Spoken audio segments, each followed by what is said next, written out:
Hi guys, welcome back to my YouTube channel. Yes, I have a knife. Today I will be giving you a book review, Daniel Green style, knife and all.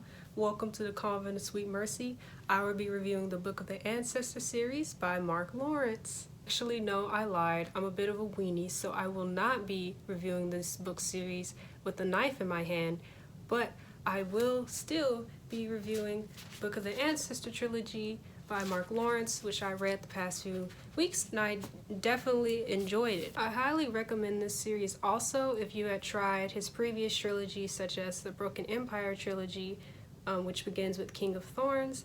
And if you did not like that series or thought it was very grim or did not like Jorg, I personally did it when I first read the series. I was like 11 years old and I didn't like Jorg at all, but I'm happy I gave him a chance again with this series. I think a lot of people, especially with the directions that he takes in this series and how different the main character Nona Gray is in comparison to his other protagonists, I think people who maybe tried Mark Lawrence's stuff in the past should really give this series a chance. Nonetheless, the series is still very grim. This story centers around Nona Gray, who is a peasant from the Gray, or an area of Abath, which is the planet that the series centers around. Abath is a planet that revolves around a dying red star, which is like their sun, and because it's dying, most of the planet is covered in a thick layer of ice. There are ice tribes that live in those areas, but most of those areas are uninhabitable because they have black ice, which I won't go into detail about, but it is a very important portion of this series. The story begins where Nona is first sold to the Giljon, who is a man who takes children and sells them to people or institutions such as the academy or the prison system. The price of the child is based off of their blood, what kind of blood type they have, and these bloods basically are separated into 4 different races. Nona, who originally begins at the Countess, which is a fighting arena in this area, is actually taken to prison, and that's where the book begins. However, she is saved from being hanged by Abbess Glass, who ultimately takes her to the Convent of Sweet Mercy, which is where the story begins. With that being said, I'm going to give a basic review of the plot. I'd say the plot's about 3.5 out of 5 stars to me. Like the first book, originally Red Sister, the plot's okay. I think things really pick up for me in Grey Sister and the Holy Sister. That's where the crux of the story is for this trilogy. And it's still really interesting to me. But yeah, it's about, the plot's okay. I think the stakes are measurably high. You understand the motivations of the characters, and it's very straightforward. So I would also recommend this series for perhaps a beginner of fantasy, not only because of how short the series is, but also the plot, I believe, is very understandable. But I'm kind of gonna be greedy and talk about my favorite part of this series, which has to be the characters. I think Lawrence did an amazing job of writing a predominantly female cast, because there's always that fear when there's men writing female characters that they're gonna be doing weird shit like paying close attention to females' bodies and all that weird stuff, but that doesn't happen at all in these books. And well, I feel like that's a low bar that I made, but I think he did an excellent job. And not only the fact that they are young girls, there's still that humor, even when they're trained to be killers, even when they've just killed people, hurt somebody, there's still that little inkling of humor there that reminds you that these are 9-year-olds, and if not 10-year-olds, 12-year-olds, and teenagers. You constantly never forget how old they are, and there are points where the characters say something that just makes you smile or you laugh. And I also want to include that I have a very deep love for Nona Gray. She is a little rage machine to the highest power. I think specifically why I liked her so much was because of how highly she holds loyalty and friendship in her heart. A lot of her motivations has to do with revenge, but these not just simple revenge, but because of the wrongdoings that her friends or her comrades had experienced. And that alone motivates her to kill these adversaries. And I just related to her so much, not really in the revenge part because I'm too lazy to pursue revenge to that extent, but the fact of how much she loves her friends, and even if something happens in the book, she still has some loyalty to somebody because for one time in her life, they were her friend, and she had never got to experience that before going to the convent, and that really touched me. There is one con that I have to mention, and that's the fact that Nona, you'll see in very high stakes fights that Nona is pretty much everywhere, and there's like, on one hand, she doesn't want any kinds of consequences. She doesn't want any kinds of sacrifices. She's still very naive in that respect, that she believes that she can save everyone and everything. And I think the plot kinda is too nice to her in that respect. That's my one con. But other than that, though, she's great. I love her. I'm gonna miss her already. I'm mad. I even read the novella, but it still wasn't enough. I was like, please, I'm never going to see Nona again, I guess. So the next portion I want to talk about is world building.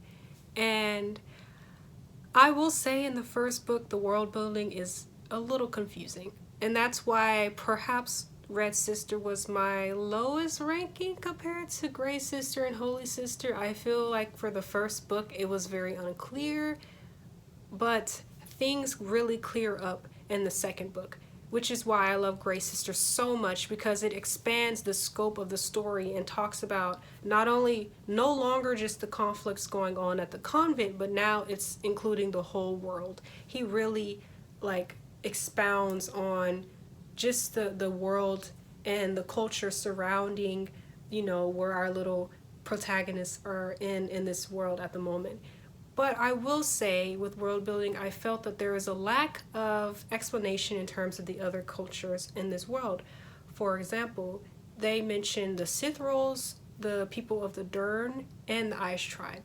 You hear a little bit about the Ice Tribe from Zol, and I believe in his current series now, which is The Girl in the Stars, that girl is from the Ice Tribe, and that's also, of course, that series also takes place in Abath, so perhaps I'll get a little bit more fulfillment from that series in terms of the elder cultures. But in terms of the Sith Rolls and the Derns, they just briefly explain them as, oh, these people are savages, oh, their queen is the war god, or is like a war goddess. And I was like, could you tell me more? The next thing I want to talk about is the prose.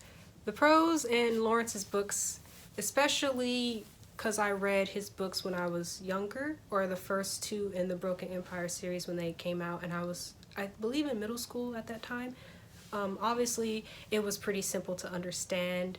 He does do a wonderful job of descriptions. You can very vividly see what the characters are seeing without it being overwhelming, like Robert Jordan overwhelming. No, it's not to that extent. But he does an excellent job, especially with the fight scenes. Like there is one scene where he was describing the flight of a star, like a throwing star, and the way he was talking about the flight of it through the air, it was like very mathematical, physics based, and I was like, is he a scientist? Because I was really surprised at like the way he described, you know, the flight of things, and just the fighting scenes were great. I believe that's probably his forte, for sure. There's other parts, like plot-wise, for example, the romance. That's not his forte. But again, that's not the focus of the series. So I also want to say that if you're looking for romance, then don't pick up this series. However, he does have a little bit of romance in there. I don't want to spoil too much, but there is a same-sex couple in here, and he also doesn't write them in a really strange way. Another con that I want to talk about as well is the fact that I don't like how the chapters are split up. I have never liked that. Like, you have one chapter that's like 5 pages and then another chapter that's 30 pages. Like, I am very much a person that will sit down and read a book until I'm done with the chapter. So that was very frustrating. That's the one thing I don't like. Otherwise, though, Prose was great. It was very understanding. Very easy to understand, very descriptive. So, okay, so I rate this series 4 out of 5 stars. It's very enjoyable. It's very short and easy and quick. Like, the books None of the books are over 500 pages.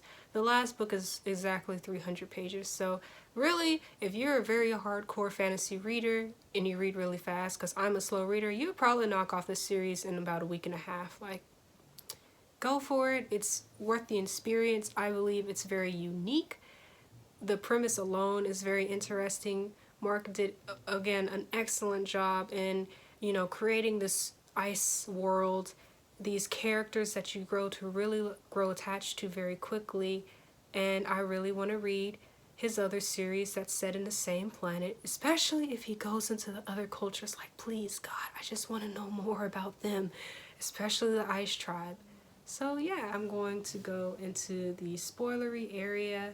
And the first thing that I want to mention as well about this series is that it uses the chosen one trope in a very interesting way. Spoiler, but the main character isn't really the chosen one. You have to deal with the fact that sure, Nona's very special in terms of how much of the blood that she possesses and what she's capable of doing even before that was taught to her, but she's not the chosen one. There are adversaries in this series that are more powerful than she is, and the fact that she trumps them is pretty much based on luck alone.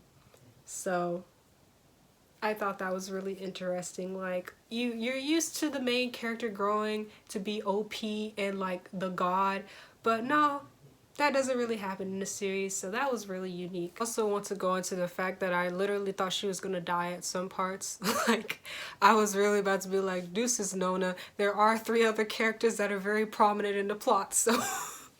But of course she didn't die, obviously. But there are definitely moments where you thought she was, but really you get to see her grow. You do get to see her failures, but I do believe the plot was very nice to her in that respect. There could have been things that could have gone much more wrong, but that's not to say that there aren't consequences. For example, she takes a potion that pretty much makes her eyes turn black, like entirely sclera and all are black.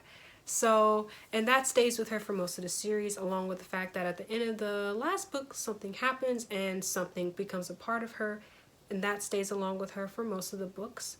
So yeah, there are definitely consequences, and he makes that clear. I mentioned earlier where I said that she was in too many places at once, and yeah, there's one little thing called thread bonds where you can pretty much go into another person's body because you're connected through their bond.